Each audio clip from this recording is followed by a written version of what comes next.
गुढीपाडव्याला या 5 वस्तू घरी आणा, भाग्य तुमच्या घरात येईल. मित्रांनो, गुढीपाडवा 30 मार्च 2025 वार रविवारच्या दिवशी आहे. नववर्षाचा हा पहिला दिवस, चैत्र नवरात्रीचा हा पहिला दिवस. या दिवशी जर आपण या 5 वस्तू घरात आणल्या आणि त्या वस्तूंचे पूजन करू, त्या वस्तू आपण स्थापन केल्या, तर आपल्या घरामध्ये लक्ष्मी येते, सुख समृद्धी येते, भाग्य बदलते, चांगले दिवस सुरू होतात. कारण हा हिंदू नववर्षाचा पहिला दिवस, चैत्र नवरात्रीचा पहिला दिवस आणि गुढीपाडवा आहे. आता या वस्तू कोणत्या? तर यातली जी पहिली वस्तू आहे ती आहे श्रीयंत्र. दुसरी वस्तू आहे सफेद किंवा पिवळ्या रंगाची कवडी.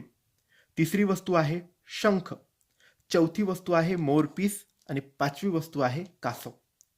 श्रीयंत्र, कवडी, शंख, मोरपीस आणि कासव या 5 वस्तू. 5ही जमल्या तर 5ही आणा, 5 पैकी 1-2 जमल्या तर 1-2 आणा.